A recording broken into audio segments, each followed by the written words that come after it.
amazing. It was clash heads again. This is like Chaz Mostert and Cam Water. For the first time here for season 3. Davis on pole, Vandergren in second. It's going to be sprint round action here tonight. Let's go racing here at Daytona. It was a good start there from Davis in comparison to Vandergren in behind. Cowan's absolutely bogged it up and already dropped out of the top 3 here as they come down towards turn 1 for the first time. There's biffing and barging between Gallen and Cowan. These guys are still going at it after last season. They survived for this time by though. Through turn 2 and 3 they come. Nice and clean, boys. Keep it up as they come up to... I love riding. It's a real social thing. There's a great bond between riders. Every weekend I look forward to getting out there. It's a freedom like no other. Riding to work is a great way to start the day. Shannons insure all types of road bikes, not just classics. They offer features riders really want. It's why they're one of Australia's leading motorcycle insurance providers. Whatever you ride, Whatever you ride, Whatever you ride. ride with Shannons. Call 134646 for a quote. Through turn 1, it was a horrible start from De Bono, who's absolutely bogged it up and gets eaten alive by Dixon and Gowans as they come on through. Through turn 1 they come, and they all spread out around in towards the first sector of the Silverstone circuit. They look all right at the moment. Okay, there's already been a car spun round. That's Jordan Ferguson off wide.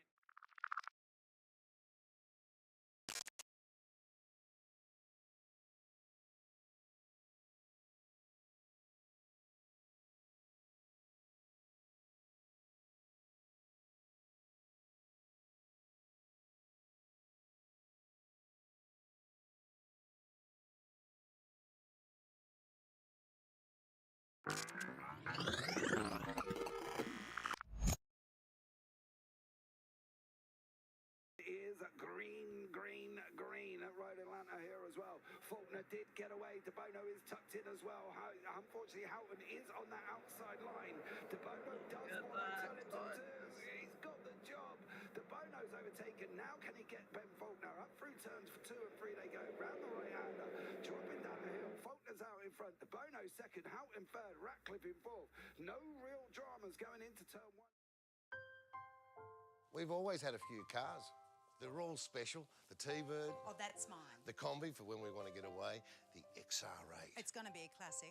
They're all insured with Shannons, We've also got Shannon's home and contents cover. which helps protect our automotive collectibles, tools and memorabilia in the home and garage. If you're motoring enthusiasts like us, it's got to be. Shannon's. Shannons, insurance for motoring enthusiasts. Call 134646 for a quote.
Amazing, it was clash heads again.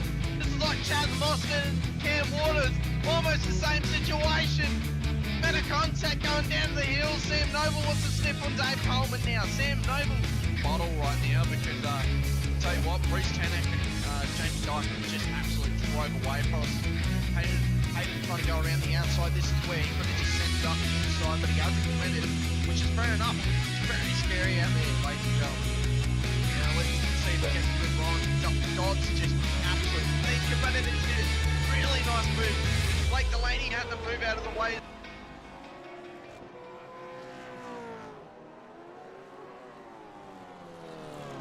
Good morning, good afternoon, good evening, ladies and gentlemen, whatever it is you may be watching from. Welcome back to SRW TV and welcome into the Warren & Brown Tools V8 Supercars Championship for round 2 of Season 1 of 2025 here out at the beautiful Indianapolis Motor Speedway for the Indy Road Course this evening as we go racing for 60 minutes around this wonderful part of the world. In foggy conditions, the future is clouded for some drivers in their championship challenges being so early on in the season. But tonight we get a little bit closer to the end, a little bit closer to answering who will be our first Sunday V8 Supercars champion of the year. I'm your commentator here tonight, Hamish Munro, joined as always alongside by Stephen Sinkovic. Sinker, massive night of racing to come our way, 60 minutes of racing. I think the major news story coming out of this week, or not major news story, but major thing coming into this race after Tuesday night is, can Blake Warboy's internet hold up throughout this race? It couldn't last 40 minutes on Tuesday, cost him a win. Can it last 60 minutes tonight? And he can try and lock in a second win in a row to start off his Sunday season. Well, mate, it's a Sunday afternoon, and I'm sure as hell he can do it, mate. There's not much going out in the world at the moment, so his internet's probably really fine. Did you get that nice crackling noise of my can opening? No, I didn't, because your sound suppression is on. Oh, damn, I thought that would work. I got my Schweppes lemon lime. Schweppes, you want to sponsor us and give us a yell? Unfortunately, you won't hear this, but everyone on the stream will. What's that? Oh, my can crack opening. Oh, that's a very hot pink car out there from Parramatta Isuzu. Yeah, that'll be Mr. Chris Miller out there. Oh, Funky Miller. We've fixed his paint after I think I made some comments on it on a broadcast that the Parramatta Isuzu, all the sponsors should have been blacked out on the pink. They've done exactly that, and this thing looks absolutely gorgeous out on track like that. It looks very much like my paint, the blue version of my Mustang, actually. The difference is, Sinker, this one looks like it's had a lot more effort put into it than your ones do. Excuse me. Can you pick up your paycheck on the way out the door and don't slam that door on your butt? I'm just saying, you pride yourself on branding my SRW Mustang to the best and my of its Chevs have ability. finished very nicely this season. Thank you very much. It doesn't look finished, Sinker, in my opinion, but Well, that's okay. yeah, Yeah, whose opinion counts? yours. And the sponsors. Anyway, I do like the magenta, looking really, really smart out there. It's good to have Funky Miller out there. He's been gone. I think he's missed for 3 seasons. He's been gone for a while, yeah. I don't even think I've actually called a race of his at this point, Sinker, I'm going to so. Yeah, it's been a while. It's been a long while. I think the last time was a season we gave him the mullet cue for the removal of the boot before he signed with the Fishy Motorsports. He did one season of Fishy Motorsports and then took a break from the series. But as you can see on the screens, you've got a few logos rotating now. It's all updated, and you'll see that we've got Phoenix driver training on there. We've also got Warren Brown, Grim Industries, and Moser Racing, which we picked up for Wednesday nights. So had a good chat with, and Shunts, as we can see there too. Great chat with Warren Brown during the week, and they're absolutely I have to mute my radio on iRacing. So let me just quickly. I'm just gonna have to quickly mute. I'm just gonna have to. Yep. My ears as well. So I'm going to have to either mute my Discord thing or just quickly fix this. So just give me 2 seconds. Yeah. And I can fix this up. But anyway, Moser Racing's on. Phoenix Driver Development is joined us as well. So if you're out for some training, you want to improve, my boys have had some stuff done at the end of last season. We haven't had a chance to get the training done this season yet, but it's amazing. The boys got about 6 or 7 tenths improvement just through a session.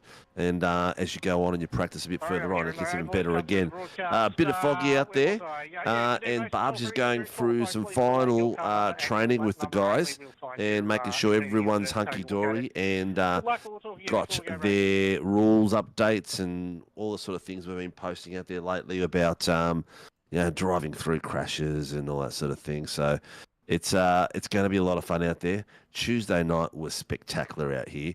IndyCar provided a lot of entertainment, and I'm sure the V8s tonight with the championship drivers that we've got out there is going to give us a next level of entertainment again, as all the cars are slowly making their way out and getting ready for their quality session. I put Barb's off a little bit when he heard his own voice over the broadcast, so that's somewhat of a win for the mistake of forgetting to mute it. But aside from that, we're rocking and rolling, and we're ready for a good night of racing. We did not get, I don't think, did we even get a safety car on Tuesday outside of Split 2? I don't think we did. Do we see us getting one tonight, Sinko? I don't know. Particularly. These boys and girls, these group of lads out there are very efficient. I don't think we're going to see a safety car out there. Stuart Boys, Blake's computer has been to the doctors this week. Ooh, let's hope it's all fantastic. I've cracked my 5th can, Sinker. Oh, no. Ray, does that mean you're going to be subtly annoying? I was about to say, he's ready to word up in case Jace gets a penalty tonight. He's going to be in the ear of Barb's going, oh, no, what are you doing that for? It's all right. We'll just mute you for a few seconds, Ray, until you cool down. But welcome on board, everyone, for round 2 of a spectacular race. The Gen 3's been waiting for a while. When I came on, I said, the fog's on, Hamish. We're going to get rain. And he goes, there might be a slither in practice, but there's nothing looking like it's going to be on the track. We're still waiting. You're going to have to come in and tune in every week till the rain finally hits to see these V8 supercars come sloshing around and sliding everywhere. And there we have a little legend himself, Leon Rianage. Leon Rianage, really? Leon Rianage. I'm going to rename him that. In his, people probably wouldn't even notice unless you brought it up, mate. Probably not. No. Out there, flying around on track. I saw a post the other day from Laz that Rehan's actually now gotten himself a GR86 to go do time attack with his dad. Yes, he has, mate. So it looks quite I would spectacular. recommend to Rehan, if he wants to get practice in that car, race on the Thursdays in the 86s. Get some sort of semblance for the car a little bit by racing in the 86s on Thursday. You also get more time in a tin top, and you're practicing in the car that you're actually going to be racing in real life in a time attack event. So, let me tell you, we have been having some meetings about the GR86s. Oh, nose to tail action there. Oh, one of Tyson's boys. Gerard Sanfuentes returning to the series tonight. Got hit in the arse end coming through that corner. He's called that in. Someone could be getting themselves a little bit of a pit lane start by the look of it. I'm not sure Blake's racing tonight. Big hailstorms just hit Wodonga. Sweet. So that means it's coming through to us in the next few hours. I'm out the west side of Melbourne. Yeah, I'm southeast, so I should be fine. Yeah. For quite a while. But yes, we've had some conversations about the GR86 series and some interested parties. So watch this space. We've actually had Dean and I'm still under the belief that we should run a Bathurst 6-hour charity event. And I'm still under the belief we should do that as well, mate. And have that be the 8.6 special event of the year. So have the 8.6s amongst it. Have the 2009 Ford Falcon Supercars, the top class, and then have a mixture of other tin top production cars like the BMW M2, stuff like that. I think that'd be really, really fun. So we might put some stuff up on our socials and get some showing of interest of who would be interested in that. I think it'd be brilliant to raise some money for a great cause, whatever it may be that we decide to raise money for. Definitely up some great causes out there. We've done little bits and pieces here and there. James Scott has just done a 127.230, nearly full second faster than Ryan Mueller, who's out there in second place at the moment with 128.2. Angus Lawford's out there in the top 3. Billy Mole, top 4. Good to see Billy Mole consistently being out there and having a bit of a crack. loving his work at the moment. Troy Dooley in 5th, Jack Andrews in 6th, Tim Mulford 7th, Stacey Boyd in 8th, Harry Dodds 9th, and William Brown in 10th. So it's getting nice there. And Ray, just in case you wanted to know, Jace just dropped from 11th to 12th. So Jace, get the pedal down, mate, and get stuck into it. Rian is yet to set a lap. There's a few boys that haven't said, Blake Warboys is in the session. He is in the session. So that's a good thing. But he's been in the session. It's whether he's actually going to race or not. Okay. You'll notice as well, whilst we're focused on Mr. Dodds, big news to come out of his sim racing journey this week. He is no longer a part of Pacific Esports Racing, now running as a privateer for the foreseeable future. So the previously, we'll say faux pas labelled team jumper, well, unfortunately for him, continues that trend, actually now being a privateer again. So we'll see where he ends up next, whether he stays as a privateer for a long time or whether he finds another team to go to. We'll have to wait and see from the Geelong native. Billy Moles now dropped back to P7 as Coleman's found some pace. Can he back up how he has started this season, Sinker? Because he had an incredible run last Sunday night at Brands Hatch. Got on the podium for the first time in I don't know how long. Could he do it again tonight? Could he sneak his way up there? No, chatting to him in that, he seems to be in a bit of a relaxed mindset at the moment. So he seems to do a lot of good driving when he's in that shape too. So, look, good luck to him. I think it's good. Coleman's one of the OGs, one of the old guys that's been around for a while with us. Or should I say not old guys, original guys. It's been around with us for a while. So it's good to see him up there and pushing and setting some good times. It's good to see him back on the podium because we haven't had a chat with him on the podium apart from the chat. Well, yeah, apart from last Sunday, he hasn't been on the podium. Pretty much all of 2024, I cannot recall the last time he was on the podium before Brands Hatch last week. So top effort to him in that effort. Further back in the field, Tyson McAvoy. P23 struggling for a little bit of pace tonight. I would have to assume that Tyson's come in tonight with no practice once again. And that might be hindering him tonight because this is a circuit, at least I've found, you have to practice for. You have to learn those little marks, and he'll probably gain some pace over the race, but realistically, quali is actually quite important at this track. And if he cannot get this thing inside the top 20, then he might be in for some trouble this evening. Yeah, Brandon Levens just set all greens and just got himself up to 12th place. Tyson is sitting in 23rd, and James Scott, did he just better his time? 127.18, so yeah, he has indeed. Yep. Rehan and Jack Andrews, the two Phoenix racing team drivers, the only other two to get into the 27s at this point in qualifying. Ryan Mueller, the closest to that feed at a 128 dead. Stone Street, as I say, that Angus Lawford in the Project 36 car, my opinion, the best looking car on the entire grid that I've seen. Probably one of the best looking supercars I've seen done for the Gen 3 model. P4 with another 127. So there's now 4 127s out there, but there are quite a few drivers who are close, including Mueller, Stone Street, and Mulford, who are in the 128 deads underneath that 110th. Banksy, though, 128.1.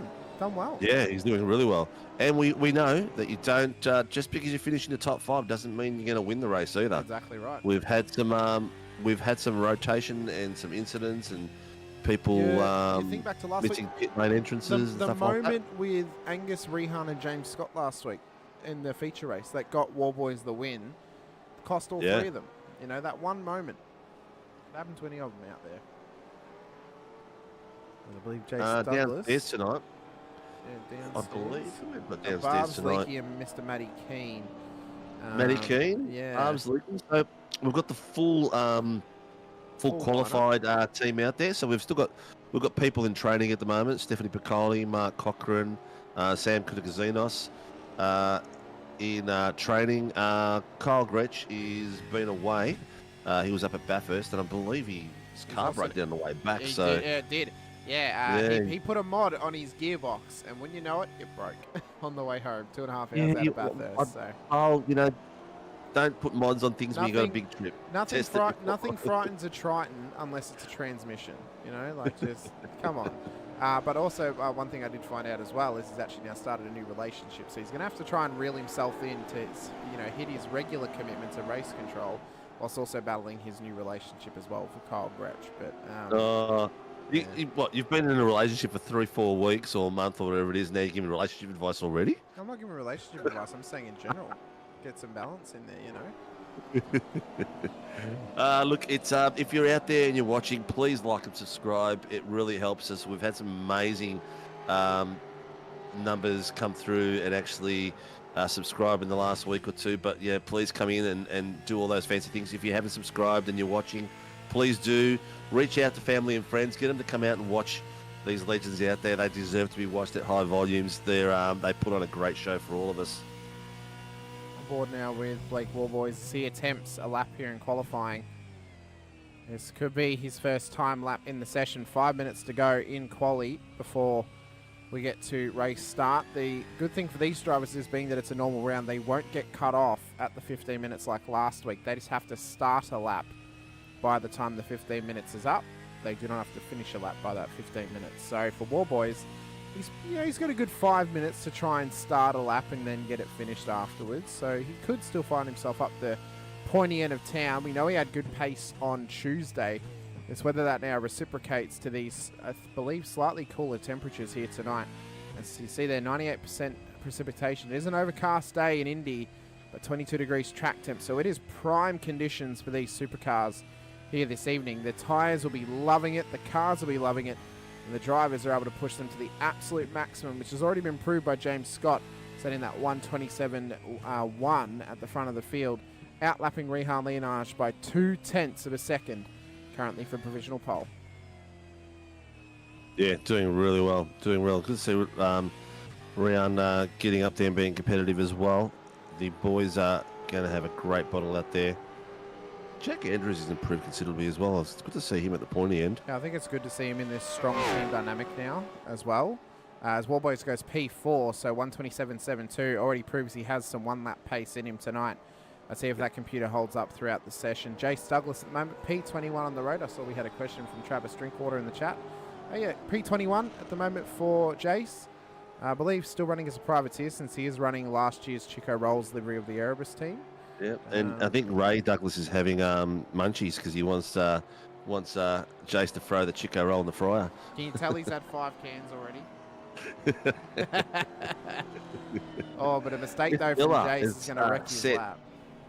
Mr. Miller set 3 greens, so he's on a personal best at the moment. Coming across the line as we speak, revving those engines as we come across the line. How's he gone? Has he got himself up better, a bit but higher? He hasn't gone up higher in the standings, unfortunately. No, he's sitting at 19th at the moment. Yeah. Mickey Clifton, actually, he's just gone back to 20th because Mickey Clifton's just gone up to 19th. Here comes Jace. He's got himself an orange, green and 2 oranges. Yeah, he's pulled it up, actually. Troy Dooley as well. Out on track. So there's a couple Stone of... Street, 2 greens at the moment. Yeah, he's finding some pace, is Mr. Stone Street. Could he find himself up inside the top, or further up inside the top 10? He's right on the cusp. P10 at the moment for Stone Street. Billy Moles just ahead of him in the timing tower, then Ryan Mueller, David Coleman. But it's currently controlled, well, it's half and half inside the top 10.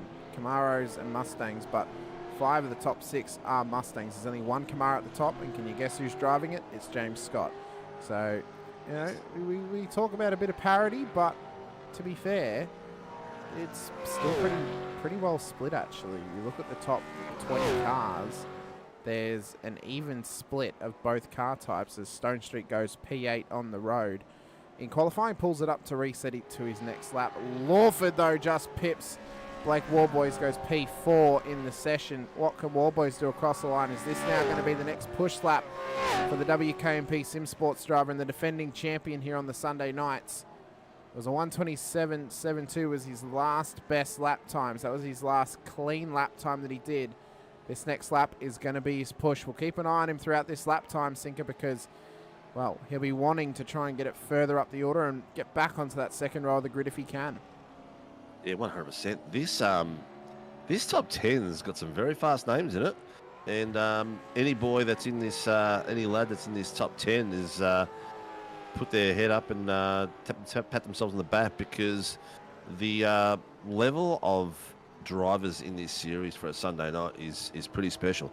I'm not sure what the average is at the moment. I haven't had a chance to look at that, but it'll be for the strength of field. Yeah. Let's see if there's an SOF button here. I'll see if I can bring it up. As Warboys had to pull it over, so his lap time's actually done and dusted. I'll see if I can find an SOF box. I don't know if there is 30 one. seconds. 30 So seconds. So they anyone just have to who's going to start a cross the... time. They just have to start a time at this point. That's right. Anyone who starts in these next 30 seconds will be able to complete a lap and will be able to see if they can improve. It's pretty. I think it's 3K is the SOF. Yeah. I haven't actually made that. We haven't designed that one to have the background on it because we don't normally have it up. But yep, it does say 3K. That's pretty spectacular, actually. yeah, it's pretty good. There's That's probably would be. Well, there are some drivers who'd be top split, but if this was a split, this would be like second split of an official at 3K. So that's pretty good, you know. But there are drivers in here who would be top split in that as well. So, you know, pretty much your top 10 would all be running around towards the top split in the SOF on the Monday nights. So I think it's pretty reasonable to say this would be majority of the field would be second split. In that case, not in our second split, but you know, second split of an SOF on a Monday night, which is pretty good. 3K, it's relatively strong, and there's some very, very quick boys out there. There is. And the good thing about it is the very, very quick boys have got some boys that are up and coming and improving, and it gives them the ability to improve because they're racing against these really fast guys on a regular basis, which is really important. So Terry Marsh and Dylan Gray have joined the server for a second week in a row, but have not set times in qualifying. So I doubt they're actually going to start the race, which means that if they haven't given an answer to race control while they haven't been racing, then they may actually lose their spots as of next week. So they're going to need to at least race tonight. This week already.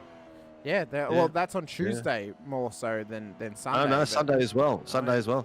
Yep, there was 4 that were retracted today, and because the cutoff was closed during the week, and there was 4 that were the door was open to today as well. So they'll probably join next week. So you'll probably see Thomas Freeman out there next week. So then you'll have your top 5, top 6 really close to each other and fighting fire up Thomas Freeman fans. As Billy Moll's now gone P9. In the session, Tyson McAvoy comes around the final couple of corners to do his final time in qualifying. Can he go any better than P24? No, he can't. He's pulling into pit lane. And then Steve Vella has just crossed the line, but he has not gone any better than P26. Plumb last on the road for Vella here in qualifying. That's it. That's qualifying done. No one else out there that can set a time. No. They can't start so at again, time, Again, if you're viewing out there and you want to see someone and you've got a question for us, please let us know. We are more than happy to put them on the second screen. I've usually got the second battle up on my screen as well, so we'll be transitioning between those two. But here's your lineup for the race today. Starting grid for tonight's race is as follows. James Scott will start pole position ahead of Rehan Leonage. On the front row of the grid, Jack Andrews, Angus Lawford for your second row with Blake Warboys and Tim Mulford for your top 6. David Coleman and Troy Stonestreet then for your top 8 cars of Billy Moll and Ryan Mueller making up the top 10. Stephen Banks, Will Brown in behind them for the top 12. Banksy's had some great pace so far this season, really proving that he could be a contender at some point with Harry Dodds and Brandon Levin starting in behind. Stacey Boyd, Gerard Sanfuentes will then make up your 8th row with John Gallen and Troy Dooley, your top 18, with Alex McManus and Mick Clifton, your top 20. Chris Miller, Jason Douglas will then start ahead of Andrew Cowan and Tyson McAvoy for an all PSR 12th row of the grid, with Peter Pavlovic, Steve Vella, and then at the back of the drivers who set times in qualifying, Dylan Gray and Terry Marsh did not set times. We'll see if they end up racing here this evening. Jamie Davis has just joined the server. I'm going to have to add him to my list. He's made the server, but he hasn't made the end of qualifying for a time to be set, so I'll add Mr. Davis to my list because I believe he has signed up for Sundays, so I'll make sure he is added. He got in there in the dying embers of things, Singer. He got in just in time. Yeah. I'm just listening to Barb's giving his final race briefing to the drivers. They're all very nice and quiet, sitting there waiting to go. It's going to be a spectacular one. What's your tip, mate? Who's your gut telling you? I have a feeling this could be a Jack Andrews show tonight. But then I also think, we could just get away nice and clean and James Scott runs away with it too. So I think if we get a moment like last week where Rehan and Lawford or Rehan and Warboys or Rehan and James Scott come together, I think it could be Jack Andrews to take. He's on the rise. Current leader? James Scott is starting on pole. No, the current... Oh, the current ladder championship leader. leader. Sorry, is Blake Yep. Warboys. I need to add that, actually. I need to change his car, his car colour. Yeah. So Blake Warboys is the current championship leader with his efforts so far this season. He's had a spectacular round 1 and round 2 to a certain point. Very, very true. Let me just double check that actually worked. It did. That's good. Yeah. So that will be how they actually track this evening. I'm going to go for the mid-pack as I usually do. And I'm actually going to go with Jonathan Gallen. Okay. So we're just waiting for the lights to go up. James Scott is yet to join this the circuit. He has now joined the circuit. There he is on track. Your pole sitter here this evening, James Scott. How can he do off the start line tonight? As lights are going to go up and we get ready to go racing at Indianapolis once again this week. 60 minutes to come your way. And we are go for Indy Road in the foggy and cloudy skies of Indianapolis as Scott got away nicely down towards turn 1. Leonards, though, has gotten away even better and jumped him, as did Andrews. Scott's been getting caught up by the whole field as Lawford's there with him too. McAvoy's had a moment in the background we'll have to look at later on. But as they rocket through turn 2, they've got to try and keep it clean at the front. But what a start from Leonards, who takes the lead. Oh, sideways, one of the Phoenix boys. Oh, well controlled. To tell you what, that was 3 wide, a couple of rows of them, and all got away through cleanly, which looks spectacular. And now we're going to see them attack that first chicane. How much are they going to jump that thing tonight? Well, they've got to be careful. Those off tracks, got to be careful of slowdowns as well, as Leonards leads them through towards the top half of the circuit. They're already there at the top end of town. On board with Leonards, though, who has got a fast approaching James Scott, putting all sorts of pressure on him. And for Leonards tonight, he's going to have to deal with that all throughout this race if he wants to win. He has to try and hold off James Scott as much as he can, just to try and get maximum points on the board for Phoenix Racing Team, especially after last week when the contact happened with Lawford at Brands Hatch. So he needs some big points. So does Scott. They're both in the same boat. Same for Lawford. Andrews needs some good points, as does Warboys, as Stone Street is off the road. Big rotation for Stone Street, as Leonards is going to lead us across the line to start lap number 2, but we've got to see what happened to McAvoy off the start line. The one thing we haven't seen so far is Mr. Leonards having to defend heavily. So we'll see how he didn't really have much. He didn't have really anywhere to go, and that car's bounced off him twice. Was that his... Or was that him bouncing off that other car? Looked like his own doing from Tyson, to be honest with you. Yeah, I thought he we'll ran get a better into view of it. So he's right here. He kind of squeezed Davis and then bounced off him. Yeah. I don't think Davis had anywhere to go. They were side by side. I didn't realise he was even on the track because I was looking for his name before, and there he is. Well, he did say that. Oh, I did say before that he joined the server at the dying as this was Troy Stone Street. Caught the grass. Yeah, grass. Filled, he was lucky. Filled the windscreen of Stacey Boyd. He was or Billy Mole, one of the two. Very lucky not to get collected though. But Leonards leads them round to start the next lap. And at this point in time, we haven't really seen Leonards having to defend heavily, have we? So this is going to be a new angle of what we're going to see from him. Usually he's leading out, but now he's got a really fast guy at James Scott on his tail, and he's going to be putting pressure on him. And there's going to be a lot of pressure because he is literally 3/10 on the back of him all the way through that first lap. Andrews has now just dropped to position to Lawford. Warboys has had an incredible start, the championship leader, as he fights his way forward here tonight. But Coleman looks to get on the rise early, has to back out of a move on Mulford here. Needs to be careful of the 2-on-1 scenario that he could create for himself with these Phoenix Racing Team drivers of Mulford and Andrews just ahead of him. Maybe he could be hoping for a little bit of a, we'll call it a partnership between him and Lawford to try and muscle these guys out the way so they can fight their way forward and put the attack on Warboys, Scott and Leonards. Knowing Coleman, I wouldn't be surprised if he just sits there nice and patiently and waiting for a mistake to happen. And just, we're talking about a full hour race, so he's got a lot of time to make up. But Blake Warboys is in a spectacular position. He does not need to fight James Cotton, Rian Leonage. He just needs to sit there and finish third, and he's still got his championship in his hands. Exactly right. So he just needs consistency right through, and that's the way to go. He could finish third for the rest of the season and take the title. Well, realistically speaking, eventually they would get past him, but they might miss some weeks, and then they can't. They're swapping here and there. Yeah, swapping here or there, but stuff like that. They'd always be gaining those couple of points on him, but consistency is key more so than winning 2 races and then having a poor performance the week after. Like, the consistency is so much more important. Yes, he leads the title race. He doesn't lead the title race on maximum points. He didn't do too well in race 1 last week. But in saying that, he does lead the title race. So if he can do well here tonight, he'll keep that lead of the championship. Of course, we're running a 15 or 16 round season this season for the Sundays, seeing as we've got some breaks in between. So it's a long season. It's a long time they've got to go for, and it's a long time they've got to be consistent for as well.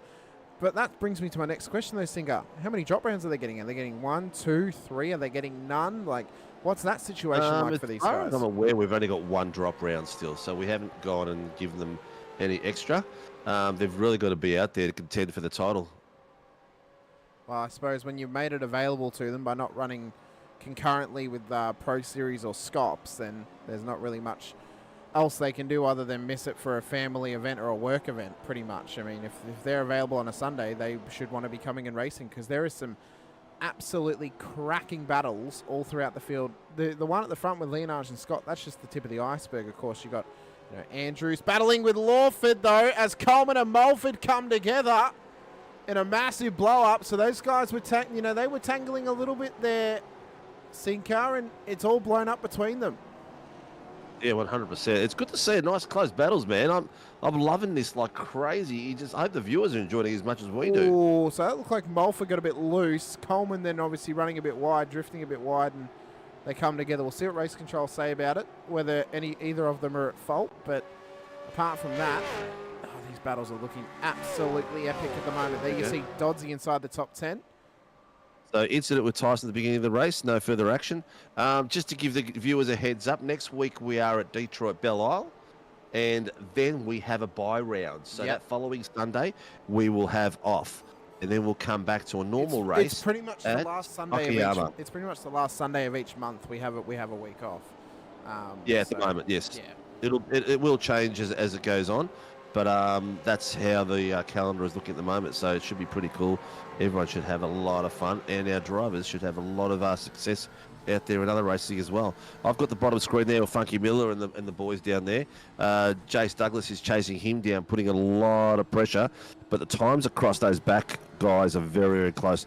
For the first time, actually, Peter Pav just popped into the 1 second, but Andrew Cameron's putting pressure on, and Mick Clifton as well behind them as well. So Dodsey's trying to get this move done on Billy Mole as best he can. He's got Coleman directly behind him on your big screen. No further action, as mentioned by race control, between car 037 and car 92. That was Tyson McAvoy and Jamie Davis. Dodsey gets the move done, but runs it way wide into the final sector. Drops both spots. Does the fresh privateer of HD Sim Racing. And now he's got all that work to do again and some more, since Coleman is now dipped back past him. The incident between car 044 and 553, that was, I believe, with Troy Stone Street earlier on. That's also no further action because it was Stone Street's mistake that caused him to spin out. Yeah, to rotate on his own. Yep. He's hit that little bit of grass, and there he went. That was with Ryan Mueller. He was actually lucky he didn't take Mueller out. And also Billy Mole as well. We saw that his windshield was pretty much filled by Stone Street's car off the back of that. So very, very lucky not to get involved in that one. Off the back of Billy Mole's car now, we can see Coleman chasing him down, putting all sorts of pressure on him here, Sinker. And Dodsey lurking in the background as ever. Wants to try and fight his way back forward throughout this field here this evening as he goes for the move on Coleman. Up the inside goes Dodds. Still needs to fix his lighting in his bedroom because he looks like he's racing in a shadow at the moment, but he hasn't gotten the job done on Coleman just yet. I think we need to do a survey, Hamish. What do the viewers prefer the look of, the new Mustang or the new Chev? I prefer the Mustang, personally. I do as well, but let's see what the viewers say. Yep. Can you put up a little bit of a... Oh, okay. I'm gonna have to change accounts to do that. So give me a second while I do that. No, it's okay. Just tell me where it is because it's not on my drop I got down. it. It's good. You I got just it? gotta All wait. right, I good. just gotta wait for the chat to reload now. Sweet as. Apart from that, the times at the front, James Scott is now 1.5 tenths to 2 tenths off the back of Rian. And I'm going to switch to that screen real quickly and have these boys on because they've got War Boys in the back as well while Hamish is doing that other stuff in there. I've always given him too much work to do. But have a look at the pressure. This is sensational. Pole is now up. So close, so close. The poll is up and it's 50-50 at the moment. We're not allowed to vote, Singer, because we might actually sway the vote if we do that. Ooh, where we don't want to do a Trump. The three things we keep off of broadcast, Sinker: religion, politics, and, well, things that are X-rated as well. So. We do all three of those every week. Oh, mate, we provide car pornography by putting on some changed the Mustang fantastic this racing. season. That's your answer. Well, there you go, Laz. Yeah. Laz, while you're there, thank you very much for joining the team and becoming a stream sponsor. And anyone who's out there, please reach out to the boys at Phoenix Driver Development, and they do a great job. Young Rian is an absolute legend, and I'm not sure what profession he's going to pick as he gets older, but I'll tell you what, as a teacher or instructor of some sort, he's got a great career in front of him.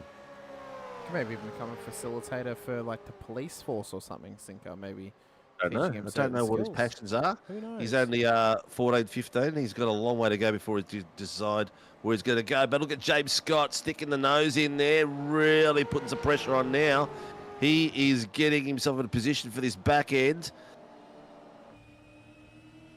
Looks like he doesn't really want to sit there for too long, whereas War Boys is quite happy to follow these boys. Yeah, he's happy just to sit here, it seems, and stick it amongst this battle, and just stay with him. Maybe save a little bit of fuel as well. And again, think about championship a little bit. Let's see if the track temp's gone up by about only a degree. Precipitation though has dropped by 8%, so we're losing that cloud cover. We're getting a little bit drier. I checked the radar. It was only supposed to drop from about 98% precipitation to around about 70-odd% by the end of the session. So we will lose some cloud cover. We've already lost some fog, as Warboys is getting a little bit of a blink here, unfortunately. So hopefully this holds up for him throughout the race. And he can stay in this battle and stay on the podium. I've got my camera down the back end. There's a battle pack there which having a great bit of fun. Stevie Banks is the bottle in that court. And it's all being followed by Will Brown, Brandon Levin, Gerard Cifuentes, Stacey Boyd, Troy, Julian, Alex McManus, and Chris Miller. So I've got my camera on Stacey Boyd in the middle of that pack. And you can see these boys following each other very, very closely. And as we see every Sunday, these boys are battling like crazy. It doesn't matter where they are, whether they're 5th, 6th, 20th, 30th, 35th, it doesn't matter. They're all fighting for each point they can get for a long, long season at SRW this year. I need to call back. Did you mean cork in the bottle, not bottle in the cork, Sinker? Oh, mate, are you really going to do that to me? Always. I'll always do it to you. Oh, that was so close. That blew up a little bit between them. Will Brown. Pulled up and then two other boys pulled up to avoid the contact. But now look at them. They're too wide. So what's happened with Will Brown? How has this come about? So Brandon Levin tried to duck it up the inside. Oh, I don't know. That one's going to be contentious for race control. It was contact, to be honest, but we'll see soon. The boys have it's been called in 991. Andrew Cowan also called that in as well. So there's going to be a little bit to unpack for the boys. It's got to make sure that they're not sitting there doing nothing. Got to keep them busy. Yeah. Got to keep them going. We've been running this poll for 3 minutes. Someone's clicking back and forth between Kamara and then unclicking the poll. We'll leave it up for another minute and then we'll end the poll. But it's looking like a nice little sweep for the Mustang at this stage at 64% to 36% against the Camaro. I just think the Camaro just doesn't look aggressive enough for me. That Mustang is just gorgeous. Ever since I painted the Camaro, though, I have started to appreciate it more. I like it. I don't mind it at all. I think it all depends on how aggressive you want to paint it. If you look at the way ours is painted, it probably doesn't look as aggressive on Brandon Levin's, but more on Jamie's. That make that bonnet and that give that front end of the car a bit of an eyebrow. It gives you that bit more of an aggressive look. To be honest, it just looks like a white front end with SRW logos on it. All right, whatever. No, I'm just saying though. But if we look at like Stacey's, for example, they've got like these little graphical details on the front that kind of highlight some of those little sections on there. That makes the front end look that little bit better. I think when they're a bit bare, and obviously they're not filled with sponsors, which not every sim racing driver or sim racing team has sponsors to fill their front bumper with. I don't know. The Mustang just has something about it that just looks a little bit nicer to me. Incident net code, between 96 and 46. So that would have been the incident between Brandon and who was the car that it was with? I can't remember who the other car was. Yeah, no further action. Car 95 and car 46. So, no, it might be 96. That might be Will Brown and Brandon Levin. Yeah, so no further action. So it must have been some net code or something. Yeah, it was net code. But if you're out there and you want to see someone out there, please let us know. There's a fair few people out there watching on Facebook and on YouTube, which is really cool. So enjoy the fun that these boys are putting on. Out the front, the pressure has not stopped. These three have been going for hell for leather since the word go. And I should say since the word green. They've gapped it out on Jack Andrews, 4.6 seconds. So doing a great job there. 999, 991 and 302. That was with Cowie and Mickey Clifton. Yep. That was another NFA. No further action. So young Leonage, full focused at the moment, not watching those mirrors, just keeping his eyes forward. I think he knows, and I think Scott knows, that they're going to be willing just to sit together for the majority of this race, probably for the next half an hour or so, get through the pit stop, and then for the last 15 minutes, that's when they're going to go hell for leather. That's when they're going to battle this thing as hard as possible to try and claim victory for themselves. Warboys, well, he's always pulling some little either disappointed or happy faces, no matter how his race is going. He's full focus as well, just trying to hang out with these guys and not lose them to the toe, but a mistake into the final section is not going to help him, as now that gaps out to 1.2 seconds to Scott and Leonage. Yes, Ray, Jace is doing extremely well. He's on the bottom screen now. Funky Miller is being chased really hard there by Jason and Alex McManus. So the boys are having a great old little battle across the back there. Just in behind this battle as well, Andrew Cowan trying to chase down Peter Pav. He's got Mick Clifton just in behind him as well. We have got Cowie's virtual camera going. We'll bring that up at some other point tonight as well. These battles are continuing on swiftly and, well, quite suitably too. Some fantastic battling on circuit, as we've seen already this season. Last week, what a race it was at Brands Hatch. Really exceeded my expectations across both nights for the Supercars Sinker. Tuesday night, Split 2. That was an exceptional race. Split 1, a great race as well, with chaos and controversy once again, thanks to Warboy's computer deciding to boot him from the server. But tonight's race, we're back to Sunday regular scheduled broadcasting, where we're probably going to have now for the next half an hour just people sitting in the train a little bit, waiting to get to the next section of race, which is that last 20 to 15 minutes, where they'll really start to sink their teeth into some fantastic battles, going for anything they can just to solidify some more points on the board for them. Yeah, 100%. It's going to be interesting to see how the season unfolds, with real life getting in the way, with people like Warboys, a little baby and stuff like that. I think next week's going to be one that'll really, that'll give us a bit of a shift, being a sprint race, but also being at Belle Isle. It always throws up a little bit of chaos. It has kind of gone away though recently of being a safety car fest. You can get actually some nice clean racing at Belle Isle, but it always leads to some great battling. No matter how chaotic or non-chaotic it is, there's always some great battles that happen. And with 2 races next week, I think it's going to be a real shiner on our season. And I think, I don't know, I've become so much more of a fan of Belle Isle the more races I've called there. I still prefer to drive Long Beach over it. I don't mind it at all. I think it's a great little track. Good fun to ride on. Drive on. we haven't seen some real massive movers, really.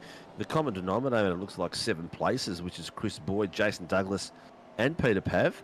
But it's been fairly consistent where they've qualified. Drivers are pretty much finishing, I should say. Top 3 are still hammer and tong, going for it like crazy. I've got the battle on the bottom at the moment with Harry Dodds, which was fairly close, but Harry's pulled away from Mulford and Billy Mole. He's got it to a second gap, and he's now chasing down Dave Coleman, and that's an old rivalry we've seen in the early days of sim racing world. Coleman and Harry Dodds. Well, it's depicted. It's depicted in our in the credits at the start of the show, the opening graphic. In the actual intro section, there is an old footage of Doddsy when he was at PSR battling with Coleman at Fishy from many seasons ago, to be fair, which, it's been a very busy pre-season. We still need to get our new countdown going, but I think as well, once we've got some more footage of these cars specifically, the intro for SRW, I mean, we've got so much great racing happening. To be able to showcase the Gen 3 supercars, the SFLs, the 86s on that little intro package that plays at the end of the countdown, I think we could be on for something quite spectacular leading into Season 2 next season. Well, I'm already working on it, and hopefully have it finished this week. So we'll see how we go. We're updating all of the it's a very similar theme. Bit of colour change, bit of video change, bit of talking change, B-roll change. Yeah. And obviously the credits that go out there as well at the end of the sesh as well has got to be updated too. So yeah, a bit of work for me to do still, but we just had to wait for a few more people to get the autographs on the 12-month commitments. And after Friday, me and Dean actually spent a couple of hours out on the road talking to a few people, and there could be a few more interesting parties coming on board in the next few weeks. Well, just quickly sync up before we get into the meat and potatoes of that one. Blake Warboys has now made a move past James Scott into P2 on the road. So Scott obviously just wants to sit back for a little bit, maybe save some fuel behind Warboys, and Warboys wants to put some pressure on Rehan for the next few laps. So we'll see how this one progresses as well. Tag teaming? Yeah, maybe, quite possibly. I know that Scott, there's a lot of rumours roaming around of where he could end up. His SDK says Synergy Sim Racing, but I'm not sure if he is ending up there or not. But still, I think wherever he does end up, he is going to be a great asset to whatever team he ends up at. Probably the most sought after privateer that we've ever had in supercars is James Scott at this point as well. T1 last lap replay it. Okay. Oh, the move. What? Okay, no, it would be the move, I would say. Let's see if I can find it.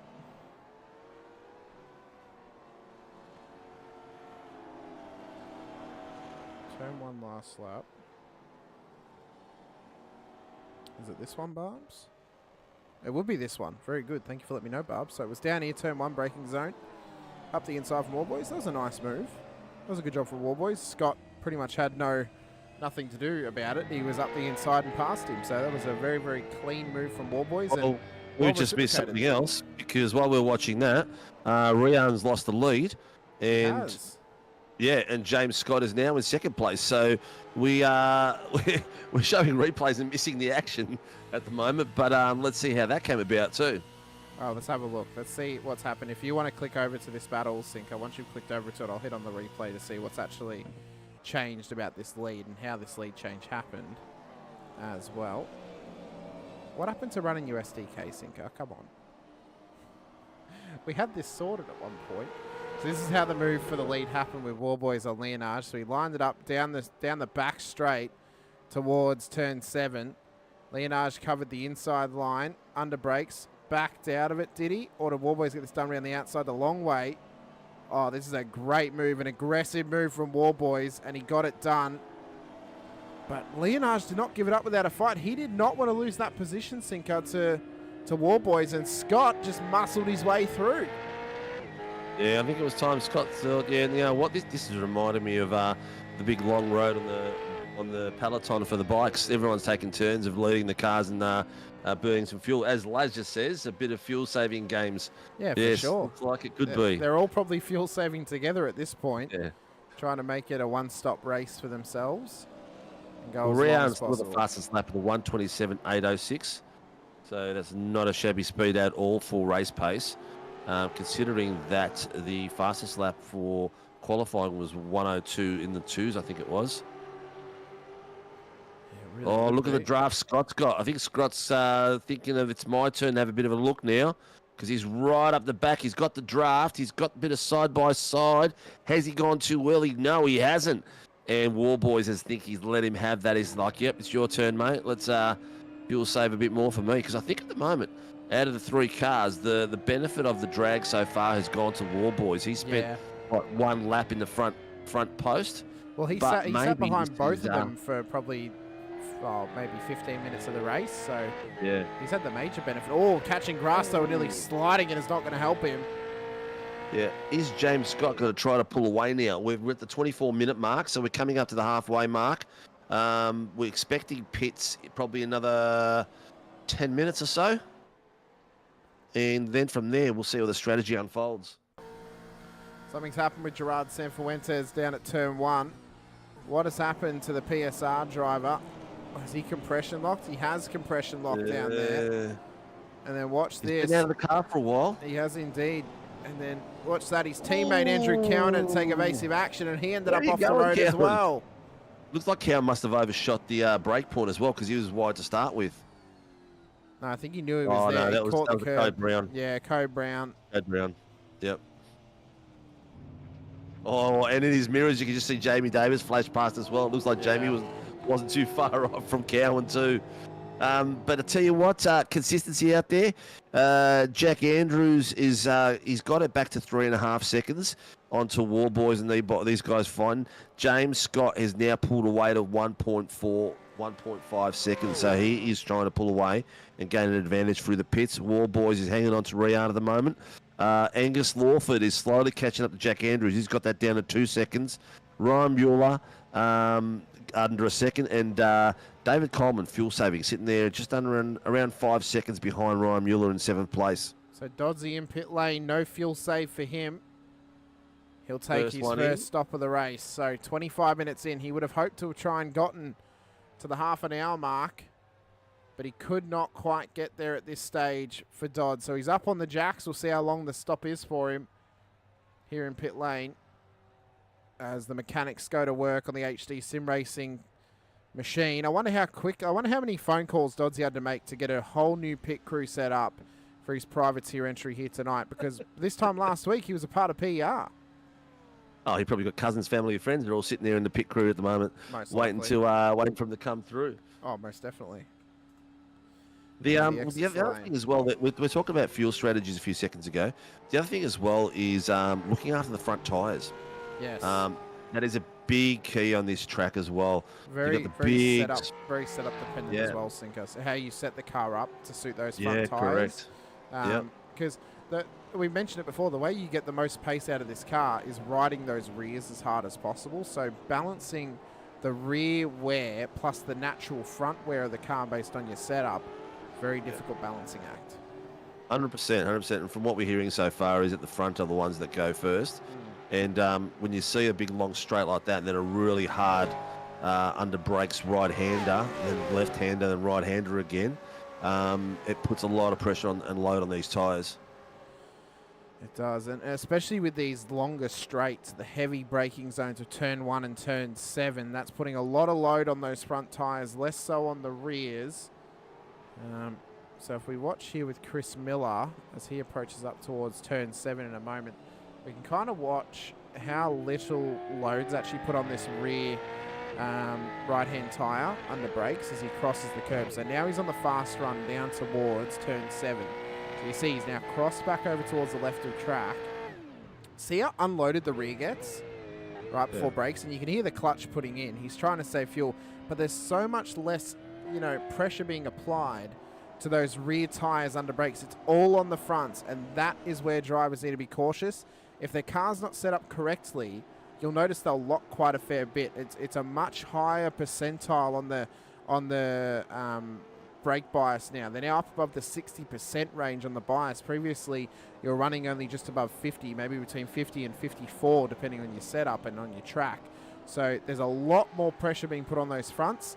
And that's Muller's what in. is wearing them down as Muller's in. Mulford, sorry, Yeah, Tim Muller's in. Mulford. Look, if you're having problems with setups and adapting to these new cars, head out to Phoenix Driver Development. They do setups and will help you get to grips with these cars as well.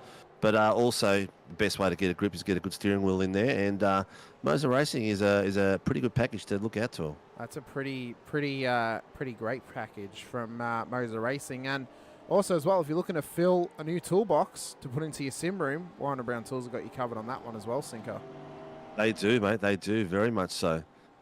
Have a look at this battle. Looks like Rian's had enough of sitting behind James Scott, and he's having a bit of a look. He's getting really close for him behind. He's come down the main straight. Oh, Scotty just pulled away a little bit, but this toe is massive down here. Let's see how he's going to go. Is he going to have a sniff at the very end or not? Oh, he's not quite prepared. He might try and line this up into turn 1 for young Rehan. Yep. So let's sit on board with him for the rundown, because he might Here we try go. and have this crack if he has the pace over Scott towards turn 1. Got edged out a little bit then. He got a really good He's exit got out of the that power corner. down that little bit earlier. Yeah. And that might just come down to the fuel save of Rehan a little bit. Cowan's also in, as is Ryan Mueller, as is David Coleman. So these guys should now be able to make it to the end of this race. They've made the halfway point. Massive balk up, though, on Leonage from James Scott. He balked him right on the apex. That's great defensive driving from Scott. And now the pressure's being applied on Leonage from Warboys in behind. Barb says that James had a slowdown. As Ooh, Lawford... that Lawford come around and Yep. Cowie nearly collected him. Yeah, that was as he came out of pits for Cowie, but this is what happened to Angus Lawford of Project 36. So through 1, has he done this? Oh, just a little bit too much pace through the corner and a slow spin. Ooh, So he followed by a bit of a race. Oh, Cowie nearly straight into him. Oh, Cowie's coming out of the pits then, was he? Yep, and then there's Sam Fuentes as well, who I think may have been trying to come into pit lane and has then made a mistake himself. So what's happened to Sam Fuentes? Oh, he got a bit of a compression. Squirrely. Oh, he's gone sideways. Hey, that was a great flick spin, though. That was, to make a save look spectacular. Call Gerard Sam Fuentes. He's got it absolutely Mr. down. Gerard Lock and Cifuentes. clean. Great effort. Lock and key. He's got that Great thing effort. set up perfectly, but he's now brought that in as Scott, Leonage, We've got and a lot Warboys of come cars in the pits past. at the moment. Yeah. Stone Street, Douglas, McManus, Gallen, Pavlovich, and obviously Cifuentes, who we just saw go in as well, all in the pits. The front 14 cars yet to pit. Jackson and Lawford and Billy Morrill, they're all just going in now. Stevie Banks too, all coming in. Be interesting to see where these guys come out compared to the first guys that pitted, which is Harry Dodds and Ryan Mueller, which I'm just going to the problem now for Dodds is he's stuck right behind McAvoy, who's holding him up. Was holding him up. He's just passed him on the inside. But of course, McAvoy needs a pit stop, and this is not helping Dodd's case. He came in 5 minutes early to try and undercut some drivers, but this is now going to hurt him. So we'll see where he ends up when he comes back past the whole field. He was inside the top 10 when he pitted. Is he still going to be inside the top 10 when he comes past the line? Tyson's in. Jamie's in as well. So everyone is still in their pit bays. He should jump majority of them as Andrews has just dropped out of the box. This could be a great undercut from Dodds as he crumbs across the line. That is exceptional strategy from Doddsy. Oh, nice. Up 7 places out of that. That was great work there. So P6 now for Harry Dodds. Yep. I tell you what, Mueller and Coleman did well as well. They went in a little bit earlier. They've got themselves out in a great position now. Coleman is 1 down from the starting position, but that's because of the front 4 still haven't pitted, but that shouldn't make too much of a difference. The one which is the odd one out in the front 4 is Chris Miller. He'll probably come back into about 9th place. So which one of these guys is going to get the benefit out of pit lane? Let's watch Warboys stop. He's got Leonage and Scott just up ahead of him. He is saving to an absolute maximum degree through pit lane. Jack Andrews is on the lower screen. He's coming up to them now. Let's see how they come. Is he on the back straight? Yeah, he is. He's just into the final sector. So War Boys still on the box. Leonage and Scott yet to drop down as well. Is anyone going to feel a bit lighter than the other? Oh, it'll be a risky game. As Leonage has 26-7, dropped. 26-2. Yep. And Blake so War Boys is still there. 28-2. So he took slightly more. He took slightly more than Scott and Leonage did. Could that pay dividends later in this race? Possibly. We'll have to see.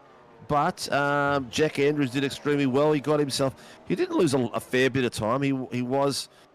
Look, he's back to 5 seconds. He got it back to 4 seconds. He's now back to 6 seconds. So his lap times weren't fast enough to do any damage to him. But War Boys has come out behind Jack Andrews now. So he's lost his clear third place to Jack Andrews, who's now in third. He did indeed. Lawford was super long in pit lane. He had a 121 in pit lane, so I have to wonder. Although War Boys was a 123, so it might have been massive fuel save down the lane as well. Possibly, I'm not sure. But for War Boys, this is now crunch time because he's come out in between Andrews and Dodds. What an undercut though from Dodds to get up to P5 and right on the back of Blake War Boys in this battle that looks to now ensue throughout the rest of this race. But Coleman and Mueller, their battle is continuing here. Sinker as Gallon's down to the lane. Say that. Yeah, I was just about to say Coleman and Mueller doing a great job. I'm going to go down to Stacey Boyd again. He's getting into the action tonight. He's got Jace Douglas followed by Funky Miller hunting him down. If you're out there and you want to see a driver, please let us know. We are more than happy to pop the second cam on them. And also, please like, subscribe, and ring that notification bell. So Coleman has now gotten that job done on Mueller into the final sector. Now finds himself P6 and having to chase down a 9-second gap between him and Harry Dodds. He's got some lap traffic ahead of him in Will Brown, as well as in John Gallen, who's just come out of pits. He'll be hoping that Gallen doesn't hold him up, since Gallen's teammate Ryan Mueller is in this battle with Coleman. He will want Gallen to get right, he'll want Gallen to get right out of the way, which he has done, luckily. So no team play from PER at this stage. They want to let them fight it out. Yeah, that's it. Laz reckons that Harry might be pushing it with the daisies to get across. He might be going for a 2-stop. Yeah, I think he might have to. Yeah. He was only up on the stilts for 19 seconds, so there was not a hell of a lot of fuel that would have gone. He would have gone back to the full tank, but that was ages ago. Yeah, but if there's a safety car, and he hasn't been holding back. If there's a safety car sinker, that might give him some reprieve, but it would only help him in making him drop less positions, to the rest of the field. It wouldn't really help him in a fuel save scenario at this point. As Scott sets the fast lap of the race, a 127.0. So he actually went faster than he did in qualifying in racing conditions from James Scott. Leonage a 127.1 or 2, over the last lap. Andrews 128.1. War Boys 127.2. So he's actually got the pace over Andrews at the moment, and that battle looks to start to fire up between them for P3 on the road. Yeah, Jack Andrews is going to have a lot of pressure. He's got a fast man. He's got to hold off. That's for sure. Yeah, for sure. This is now a make or break moment for Andrews. If he can hold off War Boys off the back of Leonage, this is now the team game.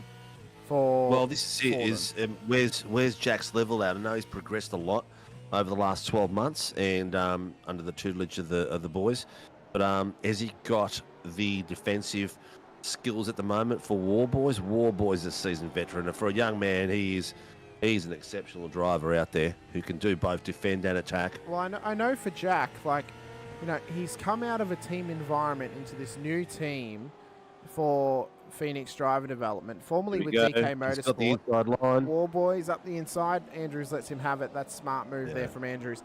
So he's come out of DK Motorsports into Phoenix Racing Team, and the team dynamic, knowing what I've been told previously, is he's had a disappearing act. I have a feeling that Andrews may have actually dropped out of the session. He's gone. No, he's still in 5th place on my screen. Yeah, he's dropping. Oh, he's dropping now. He's just blinked back. And he's back. Yeah. He might be having an issue there. He might be. Steve Vella. Hopefully that sorts itself out before Harry catches him, because Harry's on the attack. He is indeed. This is what happened to Vella further back.